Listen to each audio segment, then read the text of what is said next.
I have a question. I know that I am God, and I know that people don't feel comfortable with that. Yeah, everybody wants you to leave now. Yeah.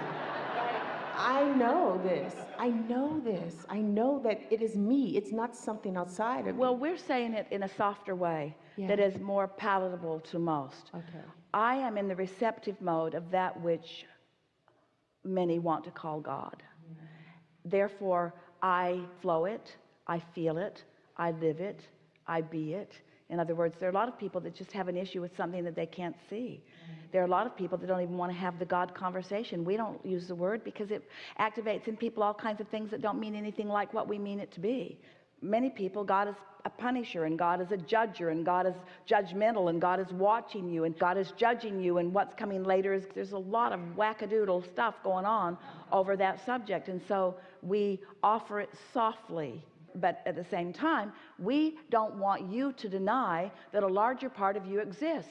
We want you to know that you are a vibrational being, that you are all vibration, that you are energy, that you are source energy, and that when you are in alignment with source energy, you're having a thriving moment. And there are a lot of people that have thriving moments who will not use the word God and who do not want to understand the concept of God, and we think that's just fine. We don't want you to label it or pigeonhole it in any way. When you go out and you look over a cliff and you jump over it, on your way down, you don't say, I think God did this to me.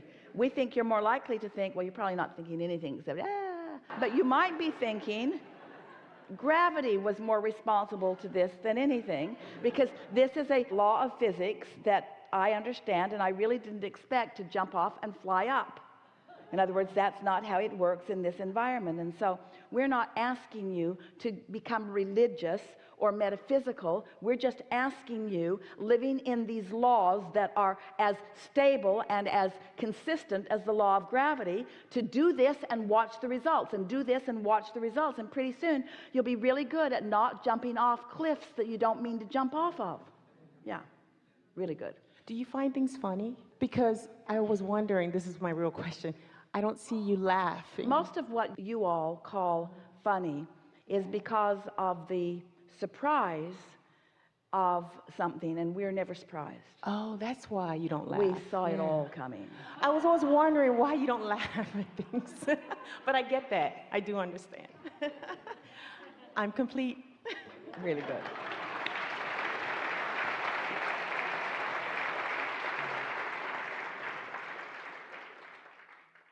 There is nothing that moves me more than musical theater.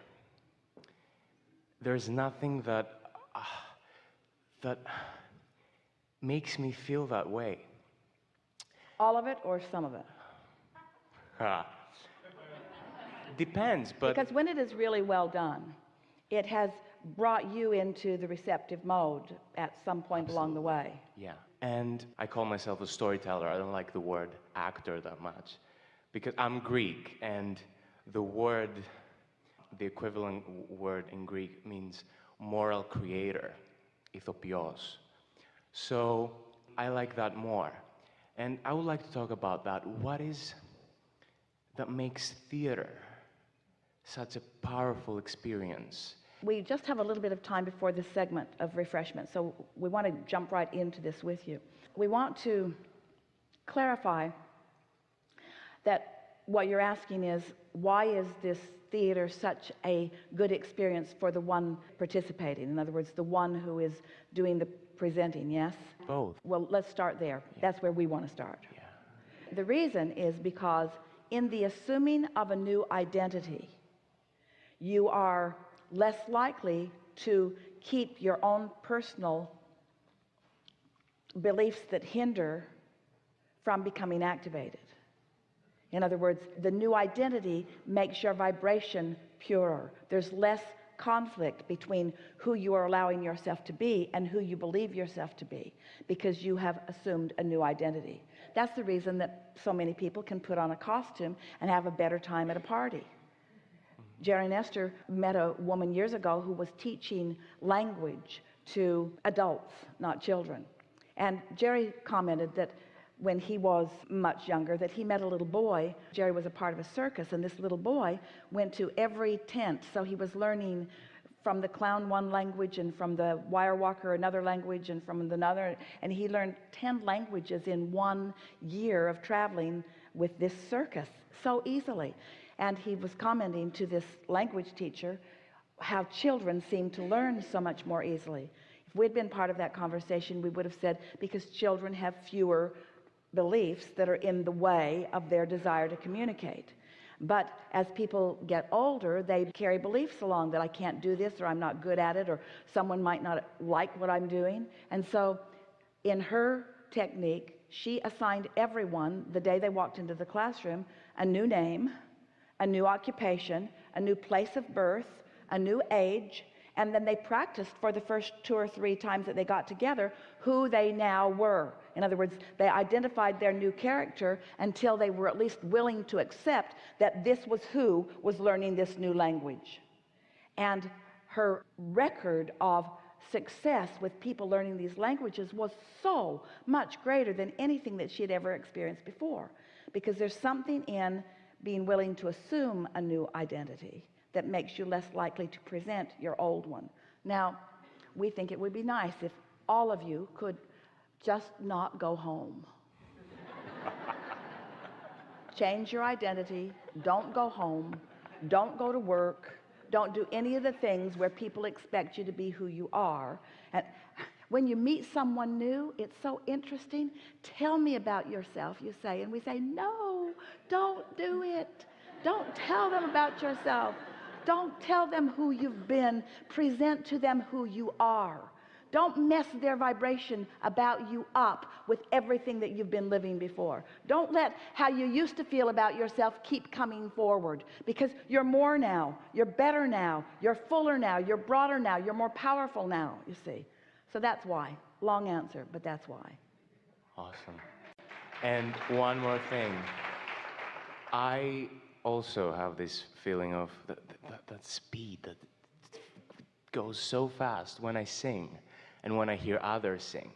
And I would like to talk about the power of the voice and how this instrument, the larynx, is so complex and can do so many things. And my real question underneath is, are there more things than we don't know? Yes, so many more. There's so much potential. Can we talk about that? And you know some masters who have accomplished things that seem unbelievable, but in every case, if you were to know them, you would know that they found some way of getting in the receptive mode, and that's just their dominant way of being, especially when they do that. In other words, that's what Esther is meaning. When she is preparing herself for you, she takes this very seriously, in that she knows that she is the vortex through, the valve through which you are going to hear the clarity of Abraham. And she wants to make sure that she's in that clear space so that what you want can be received.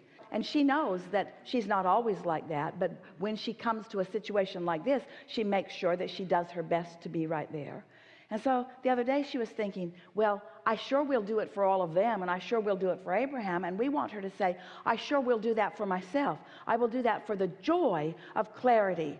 And so this subject is all about vibration, isn't it? And is there a subject that you can feel more, the vibration, the actual vibration that is turned into a thing, than the vibration that is in music? In other words, when you are tuned in, tapped in, turned on, and you allow your evolution of your apparatus and the intuition, is there anything more delightful than to be a group of musicians who are free-flowing with one another, who are not necessarily reading a score or reading the music on a page, but are receiving the part that they will play in the greater group of others who are also tuned in? And often those people are together for a long time in those jazz groups or in those free-flowing groups, because they are allowing the broader perspective to flow through them. It's like the birds that are flying in the sky in a flock. They don't have a leader that's calling out orders and telling everybody where to get where. They are all in tune with that broader knowing, and that broader knowing is guiding the flock. And that's what is available to all of you. You have the ability to, in concert, work with all other humans on the planet. You have the ability to harmonize just like you do in a vocal group, or just like you do with music, that your own singular voice with the music that is being played by some instrument. You all have the ability to harmonize But you got to get into that broader perspective so that you know what the components are that you are harmonizing with. Ooh, you are so fortunate to be physical beings in this time-space reality out here on this leading edge of all of this, getting to turn your magnificent thoughts into magnificent things and understand how it is done, so that there's no mystery, there's no injustice, there's no sense of not understanding what's going on. You just get to apply and see, and apply and see, think and feel and watch the results. This is a really good time for a segment of refreshment.